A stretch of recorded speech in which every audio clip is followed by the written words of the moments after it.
Hello everyone. इस video में हम लोग बात करने वाले हैं understanding differences based on a range of cognitive abilities. यानी कि हम डिफरेंसेस को समझने की कोशिश करेंगे अलग अलग कॉग्निटिव एबिलिटीज के बेसिस पर, जैसे कि learning difficulty, slow learner, dyslexics, intellectual deficiency and intellectual giftedness. ठीक है, ये जो टॉपिक है चाइल्डहुड एंड ग्रोइंग अप का टॉपिक है। इसकी बाकी की सारी वीडियो आपको प्लेलिस्ट में मिल जाएंगी, वहां पे आप चेक कर सकते हैं मेरे चैनल। ठीक है, नाउ सबसे पहले तो understanding and addressing differences based on a range of cognitive abilities including learning difficulty, slow learner, dyslexia, intellectual deficiency and intellectual giftedness. इसमें हमें अगर इसको समझना है तो आपको एक प्रॉपर अप्रोच चाहिए। ठीक है, एक एक करके सब टॉपिक्स को कवर करेंगे। सबसे पहले लर्निंग डिफिकल्टीज कवर करते हैं। नाउ सबसे पहले समझना जरूरी है इसका मतलब क्या है। लर्निंग डिफिकल्टीज यहाँ पे कह रहा है learning difficulty also known as specific learning disability. देखो, लर्निंग डिसेबिलिटी अलग अलग तरह की होती है। ठीक है, जिसमें किसी भी बच्चे को कोई चीज लर्न करने में, रीड करने में, उसको समझने में, लिखने में या फिर मैथमेटिक्स में प्रॉब्लम होती है। ठीक है, तो अगर किसी भी बच्चे को लर्निंग के टाइम पे प्रॉब्लम हो रही है, चाहे वो लिखने का प्रोसेस हो गया, चाहे वो याद करने का प्रोसेस हो गया, चाहे कोई चीज समझने का प्रोसेस हो गया, तो अब हम उसको बोलते हैं कि उस बच्चे को लर्निंग डिफिकल्टी है। ये कई बार चैलेंजेस रहते हैं। अगर हम कहें कि उसको एजुकेशन प्रॉपर मिल रही है कई बार, या फिर इंटेलिजेंस थोड़ी बहुत है, तब भी ये चैलेंजेस आते हैं। कई बार वो बच्चा इंटेलिजेंट भी होता है एंड उसको अपॉर्चुनिटी भी मिलती है प्रॉपर एजुकेशन की, लेकिन ये प्रॉब्लम्स परसिस्टेंट रहती है। तो डिस्कस करते हैं। सबसे पहले तो आइडेंटिफिकेशन। कई सारे असेसमेंट के मेथड्स होते हैं, यानी अगर हमें आइडेंटिफाई करना है लर्निंग डिसेबिलिटी को तो क्या तरीका है। There are many comprehensive assessment processes, यानी ऐसे बहुत सारे असेसमेंट प्रोसेसेस हैं। जैसे कि कॉग्निटिव, आपकी मेंटल एबिलिटी की टेस्टिंग होगी, आपके एकेडमिक असेसमेंट करा जाएगा, observation and teacher input, teacher अपना इनपुट देगा। ये सब चीजें यूज होती हैं ये देखने के लिए कि उस पर्सन को, या जो भी वो पर्सन है, उसको क्या प्रॉब्लम है। ठीक है, इससे हमें यह भी समझ में आता है कि फैक्टर्स, यानी कि वो चीजें जिससे उस बच्चे की लर्निंग में प्रॉब्लम हो रही है। तो डेफिनेशन आपको पता चल गई कि लर्निंग डिफिकल्टी क्या होती है।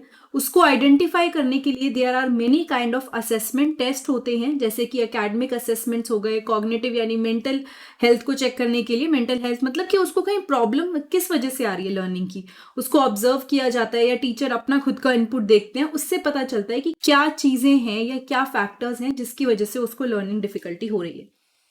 उसके बाद आते हैं इंटरवेंशन पर। Individualize education plan, that is IEP, are crucial for students with learning difficulty. जो IEP की बात करते हैं ना हम लोग, इंडिविजुअलाइज एजुकेशन प्लान, ये बहुत जरूरी होते हैं स्टूडेंट्स के लिए जिनको लर्निंग डिफिकल्टी होती है। ठीक है, ऐसे में हमें क्या करना होता है, उनके लिए अलग से प्लान बनाना होता है ताकि वो बच्चा जहां भी वीक पड़ रहा है या जहां भी उसको प्रॉब्लम हो रही है, वो उसकी प्रॉब्लम सॉल्व हो सके। जो ये IEP होते हैं ना, उसमें उनके हिसाब से गोल सेट होते हैं या फिर कुछ चेंजेस होते हैं एकोमोडेशन की, वो बच्चा लर्न नहीं कर सकता तो हम क्या चीज से उसका असेसमेंट करेंगे या क्या उसको एक्स्ट्रा पढ़ाएंगे, क्या एक्स्ट्रा मटेरियल देंगे, वो सब चीजें इसके अंदर आती है। ठीक है, स्पेशलाइज इंस्ट्रक्शन होते हैं बच्चों की नीड के हिसाब से। Teachers and specialist collaborate to provide targeted intervention and support. Teachers और स्पेशलिस्ट जो होते हैं कई बार वो मिलके उस बच्चे को सपोर्ट करने की कोशिश करते हैं, चाहे एजुकेशन प्लान्स के जरिए, चाहे किसी और चीज के जरिए।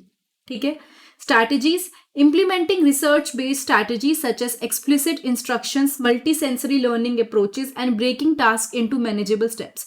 कई स्ट्रैटेजीज हम लोग यूज करते हैं बच्चों के लिए जिनको लर्निंग डिफिकल्टी होती है, जैसे कि उनके लिए अलग से इंस्ट्रक्शंस दिए जाएं, हम उनको मल्टी सेंसरी लर्निंग अप्रोचेस दें। मतलब सपोज कोई बच्चा रीड करके उसको नहीं समझ में आ रहा है, तो उसको विजुअली या ऑडियो, इस सब के जरिए हम कोई चीज सिखाने की कोशिश करते हैं और कोई भी टास्क को हम मैनेजेबल ब्रेक स्टेप्स में ब्रेक कर देते हैं। ठीक है, या हम असिस्टिव टेक्नोलॉजी यूज करते हैं जैसे कि स्पीच टू टेक्स्ट सॉफ्टवेयर, जिससे लर्निंग एक्सपीरियंस जो होता है बच्चे का वो बेटर हो जाता है। सो ये सारी चीजें किसके लिए आई, लर्निंग मतलब डिफिकल्टीज में आई। अब हम लोग स्लो लर्नर की बात करेंगे कि स्लो लर्नर कौन होते हैं। Slow learners are individual who demonstrate a slower pace of acquiring new knowledge and skills compare to their peers. Class में सपोज 40 स्टूडेंट्स हैं या 40, चलो जितने भी मान लीजिए 40 मान लीजिए, उसमें से 38 को तो ठीक है याद हो रहा है, थोड़ा बहुत पढ़ाई करते हैं, ध्यान देते हैं, हो जाता है। लेकिन 2 बच्चे ऐसे हैं जिनको याद करने में, नई इंफॉर्मेशन समझने में, नए स्किल्स समझने में टाइम लग रहा है।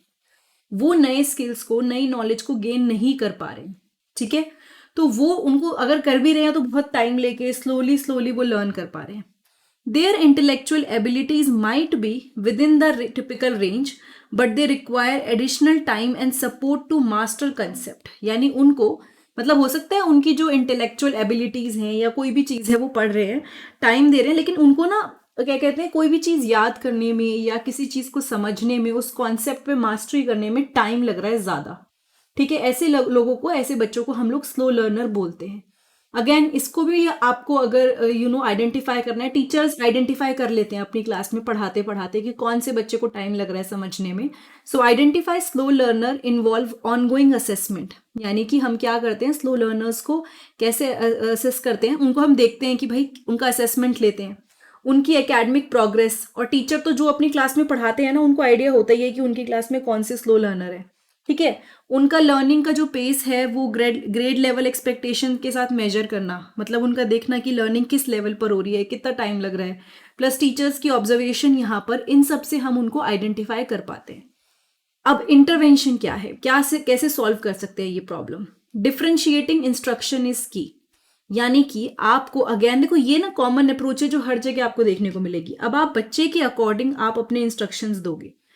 डिफरेंशिएटिंग इंस्ट्रक्शन इज की, यानी आप इंस्ट्रक्शंस देने वाले हो बच्चे के अकॉर्डिंग।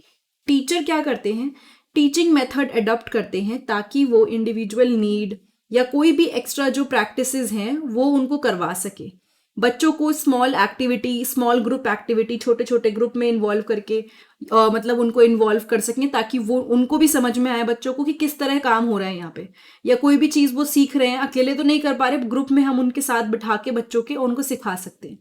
जहां जरूरत पड़ रही है उनको फीडबैक दें कि बेटा देखो ये ऐसा हो रहा है, अब आप थोड़ा सा और इम्प्रूव करोगे अगर ऐसे करोगे तो। सो डिफरेंशिएटिंग इंस्ट्रक्शन अलग से दिए जाए, टीचिंग मेथड उनके अकॉर्डिंग यूज हो, एडिशनल प्रैक्टिस की opportunity and small group activities के थ्रू हम उनको ये हेल्प कर सकते हैं। ठीक है, फ्रीक्वेंट फीडबैक प्रोवाइड करें, ये सब जरूरी है यहाँ। Now when we talk about strategies में भी वही बात हो गई कि आपको पता है बच्चा स्लो लर्नर है, रीड करके या सुन के नहीं कर पा रहा है, तो विजुअल एड्स प्रोवाइड करिए, उनको कोई पिक्चर दिखाइए, मल्टीमीडिया रिसोर्सेज, प्रेजेंटेशन जिससे पढ़ाएं।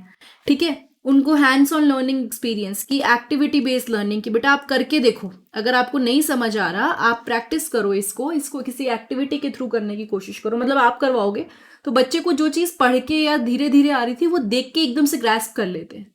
ठीक है, आप उसके साथ कोई दोस्त भी उसका बिठा सकते हैं, कोई पीयर बिठा सकते हैं जिससे वो उसकी हेल्प ले या फिर उसके साथ साथ वो भी करना सीखे। एक सपोर्टिव क्लासरूम इन्वायरमेंट बनाना, ये नहीं कि उसको डांट रहे हो कि तुम्हें तो कुछ आता ही नहीं, तुम तो धीरे काम करते हो, ये सब नहीं करना है। ऐसा क्लासरूम का इन्वायरमेंट बनाइए कि बच्चे को लगे कि भाई मुझे सपोर्ट मिल रहा है, मैं कर सकता हूँ, उसका कॉन्फिडेंस लो नहीं होना चाहिए। ठीक है, ये इसका स्ट्रैटेजी हो गया। नाउ डिसलेक्सिया की अगर मैं बात करूँ, डिसलेक्सिया आपको पता है एक लर्निंग डिसेबिलिटी होती है जिसमें बच्चे को वर्ड आइडेंटिफाई करने में, लिखने में, उसकी स्पेलिंग सही बताने में बहुत प्रॉब्लम होती है। ठीक है, it is characterized by difficulty in accurate and fluent word recognition, मतलब आप वर्ड को करेक्टली बोल नहीं पाते हो, रिकॉग्नाइज नहीं कर पाते हो, और स्पेलिंग पुअर होती है या क्या लिखा है उसको समझने में बहुत दिक्कत होती है। Despite normal intelligence and adequate instructions, individual with dyslexia struggle with reading. तो ये नहीं है कि बच्चा शरारत कर रहा है, पढ़ना नहीं चाह रहा है, उनकी इंटेलिजेंस भी कोई कम नहीं होती है, बहुत स्ट्रांग होते हैं, बहुत इंटेलिजेंट भी लोग होते हैं जो डिसलेक्सिक होते हैं। सो नॉर्मल इंटेलिजेंस होगी और उनको अगर इंस्ट्रक्शन भी प्रॉपर दोगे तब भी they will struggle with the reading and other stuff. ठीक है, उसके बाद आते हैं आइडेंटिफिकेशन पे। कॉम्प्रिहेंसिव असेसमेंट बाय स्पेशलिस्ट विच में इंक्लूड स्टैंडर्डाइज रीडिंग टेस्ट। हम कैसे आइडेंटिफाई करेंगे, अगर आपने तारे ज़मीं पे देखी है तो आपको पता होगा, उसमें जो निकुम थे उन्होंने, जो उनके टीचर थे, जो बच्चा था तो उन्होंने एकदम देखते पता लगा लिया था स्पेलिंग्स का स्ट्रक्चर और ये सब कुछ। तो स्टैंडर्डाइज रीडिंग टेस्ट होते हैं, ठीक है, जिससे पता लगता है कि बच्चे को कहीं पे प्रॉब्लम हो रही है, कुछ पर्टिकुलर लेटर में प्रॉब्लम हो रही है, उसका इवैल्यूएशन करते हैं एंड उसको देखते हैं, मतलब हिस्ट्री देखते हैं कि कहाँ कहाँ पे उसको प्रॉब्लम हुई है, क्या क्या चीज़ें हैं, वो सब करके हम उसको आइडेंटिफाई कर सकते हैं कि उस बच्चे को डिसलेक्सिया है। अब सॉल्व कैसे करेंगे, इंटरवेंशन क्या है, प्रोग्राम्स बच्चे के ना जो डिसलेक्सिक होते हैं उनके लिए अलग से प्रोग्राम होते हैं, ठीक है, जो उनको फोनोलॉजिकल अवेयरनेस की, मतलब वर्ड की कैसे बोला जाता है उसके बारे में बेसिक से, बिल्कुल बेस से शुरू करवाते हैं। ठीक है, फोनिक्स, किसी भी चीज़ की फ्लुएंसी, वोकैबुलरी, कॉम्प्रीहेंशन, ये सारी चीज़ें बताई जाती हैं और ये इफेक्टिव होती हैं। ये जो प्रोग्राम है ना, ये हेल्प करते हैं इंडिविजुअल को या किसी भी उस पर्सन को जिसको डिसलेक्सिया है कि वो सिस्टमैटिकली उस वर्ड को डिकोड कर ले। ठीक है, उसके बाद आते हैं स्ट्रैटेजीज पे। Utilizing multi sensory techniques teaching phonic awareness explicitly. देखो ये इंटरवेंशन हो गया, हम किस तरह से सॉल्व करने वाले हैं, स्ट्रैटेजीज क्या क्या यूज कर सकते हैं। आपको पता है वो बच्चा रीड करने में प्रॉब्लम कर रहा है, तो ये तो नहीं कि उसको एक पूरा लेटर निकाल के दे दिया कि बेटा पढ़ते रहो, नहीं, आप उसको ऑडियो वीडियो एंड जो लिखा है उसके साथ सिखाओगे कि वो नहीं पढ़ पा रहा तो वो सुनेगा, देखेगा क्या बोल रहे हैं तो उसको आएगा। तो मल्टी सेंसरी टीचिंग्स टेक्निक्स आपको यूज करनी है। जो फोनिक्स अवेयरनेस होती है ना, आजकल बच्चों को साउंड से पढ़ाते हैं, तो वो अवेयरनेस बच्चे को एकदम बेसिक लेवल से करानी पड़ेगी। जैसे छोटे बच्चों को कराते हैं ना कि बेटा ये बोलो, ए बोलो, बी बोलो, बिल्कुल बेसिक से स्टार्ट करवानी पड़ती है। ठीक है, उन्हें एकदम सिस्टमैटिक तरीके से फोनिक्स से रिलेटेड इंस्ट्रक्शंस देने हैं। उनको एनकरेज करना है कि वो असिस्टिव टेक्नोलॉजी यूज करे, जैसे कि टेक्स्ट टू स्पीच। वो जो लिखा होगा उस वर्ड पे ऐसे ऐसे स्पीकर बना होता है आजकल, ठीक है, फिर वो जो वर्ड बोलते हैं तो वो स्पीकर से वो साउंड आता है बेसिकली, आप गूगल पे भी देखते होंगे। तो उनको टेक्स्ट टू स्पीच सॉफ्टवेयर के बारे में बताइए। इंडिविजुअल को डिसलेक्सिक जो भी हैं उन्हें बताइए रीडिंग एंड राइटिंग टास्क के बारे में। तो बेसिकली आप उन्हें उस तरीके से मत पढ़ाइए जो आपको पता है उनका वीक पार्ट है। आप उनमें और ज़्यादा strategies, phonic instruction, basic phonic awareness या फिर असिस्टिव टेक्नोलॉजी, अलग अलग सॉफ्टवेयर वो यूज़ करके हम उनकी प्रॉब्लम सॉल्व कर सकते हैं। इंटेलेक्चुअल डेफिशिएंसी या फिर इंटेलेक्चुअल डिसेबिलिटी का मतलब होता है आपकी जो इंटेलेक्चुअल फंक्शनिंग है वो बिलो एवरेज है। जैसे अगर किसी पर्सन की एवरेज होती है तो थोड़ी कम है वो, ठीक है, एंड इसीलिए आपको अडॉप्ट करने में, किसी भी चीज़ को, नई चीज़ को समझने में प्रॉब्लम होती है। ये जो लिमिटेशंस होती है ना, ये एक पर्सन की एबिलिटी को अफेक्ट करती है, ठीक है, और वो पर्सन डेली एक्टिविटीज़ और सोशल इंटरेक्शन भी अच्छे से नहीं कर पाता है।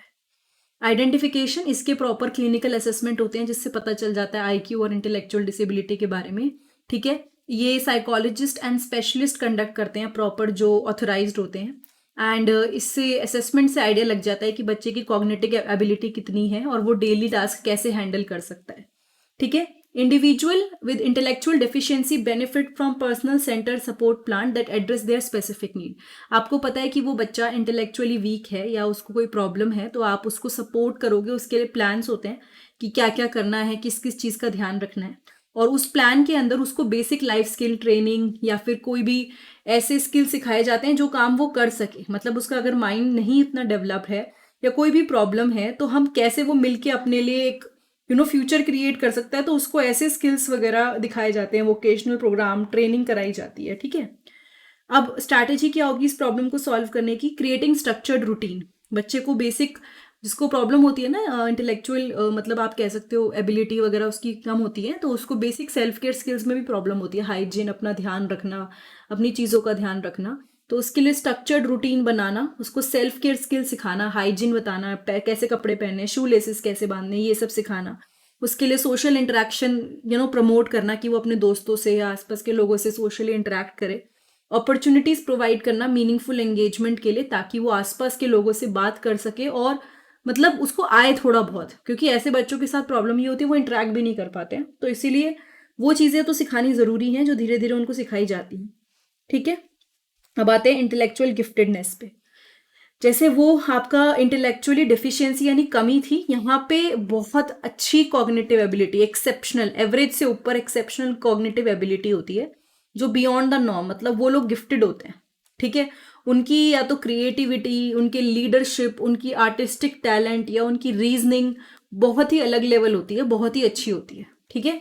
आइडेंटिफिकेशन मतलब ऑब्वियसली आपको देख के पता चल जाता है, टीचर्स के थ्रू पता चल जाता है। अब टीचर क्लास में कोई एक बच्चा है जो अलग ही लेवल सोच रहा है, आपको तो पता ही चल जाएगा कि आपकी क्लास में कौन है। प्लस असेसमेंट्स होते हैं, ऐसा नहीं है कि बस आपने बोल दिया तो हो गया, इसको भी आइडेंटिफाई करने के लिए, आईक्यू वगैरह निकालने के लिए they are different assessment, testing होती है। पोर्टफोलियो रिव्यू होता है, बच्चे का वर्क देखा जाता है कि उसने क्या काम किया। सपोज कोई आर्टिस्ट है तो कैसे बताएगा, वो बोल के थोड़ी बताएगा मैं आर्टिस्ट हूँ, उसका तो काम बोलेगा ना। तो यहाँ पे उसके वर्क का रिव्यू होता है जिसमें कॉग्निटिव एबिलिटी और उसकी अचीवमेंट दोनों को देखा जाता है, ठीक है। इंटरवेंशन, गिफ्टेड स्टूडेंट्स थ्राइव करते हैं with enrich educational experiences. These में include acceleration, advance course work, mentorship, specialize project and participation in competition. मतलब गिफ्टेड बच्चों को स्पेशली ऑब्वियसली और ज़्यादा, मतलब उनको आप अगर बेसिक करिकुलम में पढ़ाओगे तो उनकी तो टैलेंट ही निकल के नहीं आएगा, तो उनको अच्छा एजुकेशनल एक्सपीरियंस देने की कोशिश करते हैं जिसमें उनको कहीं जगह पे फ़ायदा देते हैं। और कुछ बच्चे तो अपना ग्रेड स्किप करते हैं, आपने सुने होंगे कुछ केसेस की, छोटी सी उम्र में PhD कर ली बच्चे ने, जहाँ बड़े लोग सोच रहे हैं वो कर चुका है, क्योंकि वो बहुत ज़्यादा गिफ्टेड है तो फटाफट उसने ग्रेड स्किप कर लिए, ठीक है। कोर्स वर्क उसका, मेंटरशिप, मतलब उसको कहीं ना कहीं स्कॉलरशिप मिलती है या कोई उसको एडवांस कोर्स में पढ़ाया जाता है, प्रोजेक्ट्स उसको बहुत एडवांस दिए जाते हैं, कंपटीशन में वो पार्टिसिपेट करता है ताकि उसकी वो चीज़ का बेनिफिट हो सके। अगर आप एक गिफ्टेड स्टूडेंट को भी उसके हिसाब से करिकुलम नहीं दे रहे हो तो वो भी वेस्ट है, तो इसलिए उसको भी उसके हिसाब से मॉडिफाई करना ज़रूरी है, उसके हिसाब से प्लान बनाना ज़रूरी है। स्ट्रैटेजी यही है कि आप उस बच्चे को कॉम्प्लेक्स और चैलेंजिंग असाइनमेंट दीजिए ताकि उसकी मेंटल ग्रोथ अच्छी हो। उसको रिसर्च प्रोजेक्ट के लिए एनकरेज करा जाए कि बेटा देखो रिसर्च करो, ये आप इस फील्ड में काम करो, आपको इसमें इंटरेस्ट है, आप इसमें अच्छे हो, ये करो। ठीक है, अपॉर्चुनिटीज दीजिए ताकि वो अपने आप को एक्सप्रेस कर पाए क्रिएटिवली, आर्ट, राइटिंग या साइंटिफिक एक्सप्लोरेशन के थ्रू वो अपने आप को बता पाए कि मुझे कितना आता है।